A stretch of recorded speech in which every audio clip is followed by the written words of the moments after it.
ಅಕ್ಷಯ ತೃತೀಯ ಹಿಂದೂಗಳು ಬಹಳ ಉತ್ಸಾಹದಿಂದ ಆಚರಿಸುವಂತಹ ಒಂದು ಹಬ್ಬ. ಅಕ್ಷಯ ಅಂತ ಹೇಳಿದ್ರೆ ಶಾಶ್ವತ, ನಿಮ್ಮ ಸಂಪತ್ತು ಕೂಡ ಶಾಶ್ವತವಾಗಿ ಉಳಿಬೇಕು ಅಂತ ಹೇಳಿದ್ರೆ ಈ ಅಕ್ಷಯ ತೃತೀಯಕ್ಕೆ ನಾವು ಹೇಳುವ ಈ ಟಿಪ್ಸ್ ಅನ್ನ ನೀವು ಫಾಲೋ ಮಾಡಿ.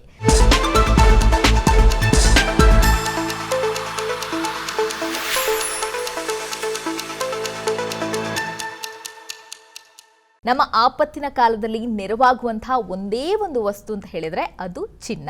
ಈ ಸಂದರ್ಭದಲ್ಲಿ ಚಿನ್ನದ ಮೇಲೆ ಇನ್ವೆಸ್ಟ್ ಮಾಡಿ ನಿಮ್ಮ ಬದುಕನ್ನ ಕೂಡ ಬಂಗಾರ ಮಾಡಿಕೊಳ್ಳಬಹುದು. ಇನ್ನು ಭಾರತೀಯರಿಗೆ ಚಿನ್ನದ ಮೇಲೆ ಎಲ್ಲಿಲ್ಲದ ಗೌರವ ಹಾಗೆ ವ್ಯಾಮೋಹ ಇದ್ದೇ ಇದೆ. ಇತ್ತೀಚಿನ ದಿನಗಳಲ್ಲಿ ಚಿನ್ನದ ರೇಟನ್ನು ಗಮನಿಸಿದ್ರೆ ದಿನದಿಂದ ದಿನಕ್ಕೆ ಏರಿಕೆ ಆಗ್ತಾನೆ ಇದೆ. 50,000ದಿಂದ 70,000 ತನಕ ಗಡಿ ಮುಟ್ಟಿರೋದನ್ನ ನಾವು ಗಮನಿಸಬಹುದು. ಇನ್ನು ವರ್ಷಾಂತ್ಯಕ್ಕೆ 1 ಲಕ್ಷದವರೆಗೂ ಕೂಡ ಚಿನ್ನದ ರೇಟ್ ಮುಟ್ಟಬಹುದು ಅಂತ ಹೇಳಲಾಗ್ತಾ ಇದೆ. ಹಾಗೆ ಇನ್ನು 6-7 ವರ್ಷದಲ್ಲಿ 2 ಲಕ್ಷ ರೂಪಾಯಿಗೂ ಕೂಡ ತಲುಪಬಹುದು ಅನ್ನೋದು ಉದ್ಯಮದ ತಜ್ಞರ ಒಪಿನಿಯನ್. ಇನ್ನು ಕಳೆದ 1 ವರ್ಷದ ಅವಧಿಯಲ್ಲಿ ಚಿನ್ನದ ಬೆಲೆ 22% ಹೆಚ್ಚಾಗಿದೆ. ಅದರಲ್ಲೂ ಜನವರಿಯಿಂದ ಈಚೆ 4.5 ತಿಂಗಳಿನಲ್ಲಿ 15% ಬೆಲೆ ಏರಿಕೆ ಆಗಿದೆ. ಚಿನ್ನದ ಮೇಲೆ ಹೂಡಿಕೆ ಮಾಡಿದವರಿಗೆ ಒಳ್ಳೆಯ ಆದಾಯ ಸಿಗುತ್ತೆ. ಷೇರು ಮಾರುಕಟ್ಟೆಗಿಂತಲೂ ಭರ್ಜರಿ ರಿಟರ್ನ್ಸ್ ಅನ್ನು ಕೊಡ್ತಾ ಇದೆ ಸ್ವರ್ಣ. ನೀವು ಕೂಡ ಚಿನ್ನವನ್ನ ಖರೀದಿ ಮಾಡಿ ಮನೆಯಲ್ಲಿ ಇಟ್ಕೊಳ್ಳೋದು ಅಥವಾ ಬ್ಯಾಂಕ್ನಲ್ಲಿ ಇಡೋದು ಕಾಮನ್. ಕಷ್ಟಕಾಲದಲ್ಲಿ ಗೋಲ್ಡ್ ಅನ್ನ ಅಡ ಇಟ್ಟು ಎಮರ್ಜೆನ್ಸಿಗೆ ಮನಿಯನ್ನ ತಗೋತೀರಾ. ಇದು ಬಿಟ್ಟು ಚಿನ್ನದ ಮೇಲೆ ಇನ್ವೆಸ್ಟ್ ಮಾಡೋದಕ್ಕೆ ಬೇರೆ ಆಪ್ಷನ್ ಕೂಡ ಇದೆ. ಆ ಆಪ್ಷನ್ ಯಾವುದು ಅನ್ನೋದನ್ನ ನಾನು ಹೇಳ್ತೀನಿ, ಕೇಳಿ. ಫಸ್ಟ್ ಒನ್, ಬೌದ್ಧಿಕ ಚಿನ್ನ. ಚಿನ್ನದ ನಾಣ್ಯಗಳು, ಬಾರ್ಗಳು ಅಥವಾ ಆಭರಣಗಳನ್ನು ಖರೀದಿಸೋದು ಚಿನ್ನದ ಹೂಡಿಕೆಯ ಸಾಂಪ್ರದಾಯಿಕ ಹಾಗೆ ಜನಪ್ರಿಯವಾಗಿರುವಂಥ ಮಾರ್ಗ. ಫಿಸಿಕಲ್ ಗೋಲ್ಡನ್ನು ಇಟ್ಕೊಳ್ಬೇಕಾದ್ರೆ ಅದರ ಸುರಕ್ಷತೆಗೆ ನೀವು ಒತ್ತನ್ನು ಕೊಡಬೇಕು. ಈ ನಿಟ್ಟಿನಲ್ಲಿ ವಿಮೆ ಕೂಡ ನಿಮಗೆ ನೆರವಾಗುತ್ತೆ. ಇನ್ನು ಸೆಕೆಂಡ್ ಒನ್, ಚಿನ್ನದ ETF-ಗಳು ಅಂದರೆ ಎಕ್ಸ್ಚೇಂಜ್ ಟ್ರೇಡೆಡ್ ಫಂಡ್ಸ್. ಇವುಗಳು ಚಿನ್ನದ ಬೆಲೆಯನ್ನು ಟ್ರ್ಯಾಕ್ ಮಾಡುವ ನಿಧಿಗಳಾಗಿದೆ. ಇವುಗಳನ್ನು ಶೇರ್ಗಳಂತೆ ಕೂಡ ನೀವು ಖರೀದಿ ಮಾಡಬಹುದು, ಹಾಗೆ ಮಾರಾಟ ಕೂಡ ಮಾಡಬಹುದು. ಬೌದ್ಧಿಕ ಚಿನ್ನವನ್ನು ಸಂಗ್ರಹಿಸುವ ಗೋಜು ಬೇಡ ಅನ್ನೋರಿಗೆ ETF ಬೆಸ್ಟ್ ಆಯ್ಕೆ. ಥರ್ಡ್ ಒನ್, ಚಿನ್ನದ ಮ್ಯೂಚುವಲ್ ಫಂಡ್ಗಳು. ಈ ನಿಧಿಗಳು ಚಿನ್ನದ ಗಣಿಗಾರಿಕೆ ಕಂಪನಿಗಳು ಅಥವಾ ETF-ಗಳಲ್ಲಿ ಹೂಡಿಕೆ ಮಾಡುತ್ತವೆ. ಅಸೆಟ್ ವೈವಿಧ್ಯಕ್ಕೆ ಚಿನ್ನದ ಮ್ಯೂಚುವಲ್ ಫಂಡ್ ಬೆಸ್ಟ್ ಆಯ್ಕೆ. ವೃತ್ತಿಪರ ನಿರ್ವಹಣೆ ಇರುವ ಕಾರಣಕ್ಕೆ ರಿಸ್ಕ್ ಸಹ ತುಂಬಾ ಕಡಿಮೆ, ಆದರೆ ನಿರ್ವಹಣಾ ಶುಲ್ಕವನ್ನು ನೀವು ಪಾವತಿ ಮಾಡಬೇಕಾಗುತ್ತೆ. ಫೋರ್ತ್ ಒನ್, ಡಿಜಿಟಲ್ ಚಿನ್ನ. ಕೆಲವು ಪ್ಲಾಟ್ಫಾರ್ಮ್ಗಳು ಚಿನ್ನವನ್ನು ಡಿಜಿಟಲ್ ರೂಪದಲ್ಲಿ ಖರೀದಿ ಮಾಡುವುದಕ್ಕೆ ಮತ್ತು ಮಾರಾಟ ಮಾಡುವುದಕ್ಕೆ ಹೂಡಿಕೆದಾರರಿಗೆ ಅವಕಾಶವನ್ನು ಮಾಡಿಕೊಡುತ್ತೆ. ಭೌತಿಕ ಚಿನ್ನದೊಂದಿಗೆ ವ್ಯವಹರಿಸದೆ ಹೂಡಿಕೆ ಮಾಡೋದಕ್ಕೆ ಇದು ಅನುಕೂಲಕರವಾಗಿರುವಂಥ ವೇ ಆಗಿದೆ.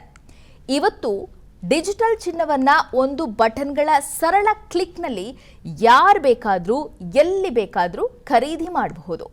ಇನ್ನು ಫಿಫ್ತ್ ಆಪ್ಷನ್, ಚಿನ್ನದ ಗಣಿಗಾರಿಕೆ ಸ್ಟಾಕ್ಗಳು.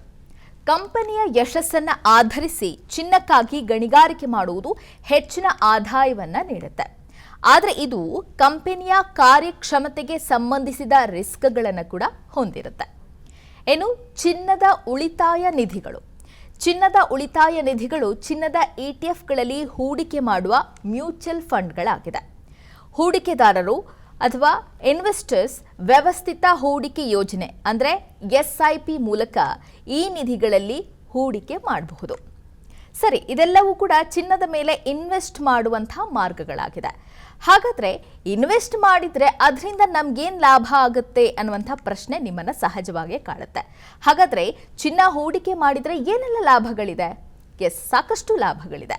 ನೀವು ಚಿನ್ನವನ್ನು ಹೂಡಿಕೆಯಾಗಿ ನೋಡ್ತಾ ಇದ್ರೆ ಡಿಜಿಟಲ್ ಅಥವಾ ಬೌದ್ಧಿಕ ಅಲ್ಲದ ಚಿನ್ನಕ್ಕೆ ಅಂಟಿಕೊಳ್ಳೋದು ಯಾವಾಗಲೂ ಕೂಡ ಉತ್ತಮ ಅಂತ ಹೇಳಲಾಗುತ್ತೆ. SBI ಸೆಕ್ಯುರಿಟೀಸ್ ಪ್ರಕಾರ ನಿಮ್ಮ ಸಂಪೂರ್ಣ ಹೂಡಿಕೆ ಪೋರ್ಟ್ಫೋಲಿಯೋದಲ್ಲಿ ಚಿನ್ನವು ಗರಿಷ್ಠ 10ರಿಂದ 15ರಷ್ಟಿದೆ ಅಂತ ಖಚಿತಪಡಿಸಿಕೊಳ್ಳೋದು ಕೂಡ ಅಷ್ಟೇ ಅವಶ್ಯಕ ಆಗಿರುತ್ತೆ. ಇನ್ನು ಚಿನ್ನವನ್ನು ಹೊಂದೋಕೆ ಪ್ರಮುಖ ಕಾರಣ ಅಂದರೆ ಅದು ನಿಮ್ಮ ಪೋರ್ಟ್ಫೋಲಿಯೋವನ್ನು ವೈವಿಧ್ಯಗೊಳಿಸುತ್ತೆ, ಹಾಗೆ ಅಪಾಯವನ್ನು ಕಡಿಮೆ ಮಾಡುತ್ತೆ. ಈಕ್ವಿಟಿಗಳು ಮತ್ತು ಸಾಲಗಳನ್ನು ಉತ್ತಮವಾಗಿ ಕಾರ್ಯನಿರ್ವಹಿಸದಿದ್ರೂ ಕೂಡ ಚಿನ್ನವು ಲೋನ್ಗಳು ಮತ್ತು ಈಕ್ವಿಟಿಗಳ ಮೇಲಿನ ಆದಾಯದೊಂದಿಗೆ ಕಡಿಮೆ ಸಂಬಂಧವನ್ನ ಹೊಂದಿರುವ ಕಾರಣ ಅದನ್ನ ನೀವು ತೆಗೆದುಕೊಳ್ಳಬಹುದು.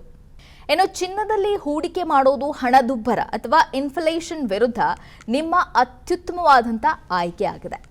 ಸಾಮಾನ್ಯವಾಗಿ ಜೀವನ ವೆಚ್ಚದೊಂದಿಗೆ ಚಿನ್ನದ ಮೌಲ್ಯವೂ ಕೂಡ ಹೆಚ್ಚಾಗಿರುತ್ತೆ. ಚಿನ್ನದ ಬೇಡಿಕೆ ಯಾವಾಗಲೂ ಪೂರೈಕೆಗಿಂತ ಹೆಚ್ಚಾಗಿರುತ್ತೆ. ಚಿನ್ನವು ದ್ರವ ಮತ್ತು ಮೃದುವಾಗಿರುತ್ತೆ. ನಿಮಗೆ ತುರ್ತು ಪರಿಸ್ಥಿತಿ ಇದ್ರೂ ಸಹ ನೀವು ಚಿನ್ನವನ್ನ ಮಾರಾಟ ಮಾಡುವ ಮೂಲಕ ಅಥವಾ ಅದರ ಮೇಲೆ ಸಾಲವನ್ನ ತೆಗೆದುಕೊಳ್ಳುವ ಮೂಲಕ ಅದರ ಪ್ರಯೋಜನಗಳನ್ನು ನೀವು ಪಡೆಯಬಹುದು.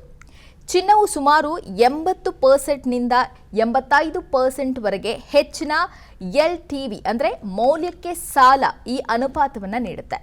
ಇದಲ್ಲದೆ ಇತ್ತೀಚಿನ ವರ್ಷಗಳಲ್ಲಿ ಚಿನ್ನದ ETFಗಳು ಮತ್ತು ಚಿನ್ನದ ಬಾಂಡ್ಗಳಂತಹ ಡಿಜಿಟಲ್ ಚಿನ್ನದ ಚಲಾವಣೆ ಹೆಚ್ಚಾಗಿ ಆಗ್ತಾ ಇದೆ. ಚಿನ್ನವನ್ನ ನಮ್ಮಲ್ಲೇ ಹಿಡಿದಿಟ್ಟುಕೊಳ್ಳೋದು ಸುಲಭ ಮತ್ತು ಕಡಿಮೆ ವೆಚ್ಚದಾಯಕವೂ ಕೂಡ ಹೌದು. ಇನ್ನು ಚಿನ್ನ ಕೆಟ್ಟ ಸಮಯದ ರಾಜ ಅಂತ ಎಲ್ಲರೂ ಕೂಡ ಹೇಳ್ತಾರೆ. ಇದು ಆರ್ಥಿಕ ಹಣದುಬ್ಬರ ಇಳಿತ ಮತ್ತು ನೈಸರ್ಗಿಕ ವಿಪತ್ತುಗಳು ಹೀಗೆ ಏನಾದರೂ ಕೂಡ ಚಿನ್ನದ ವ್ಯಾಲ್ಯೂ ಮಾತ್ರ ಚೂರೂ ಕಮ್ಮಿ ಆಗೋದಿಲ್ಲ.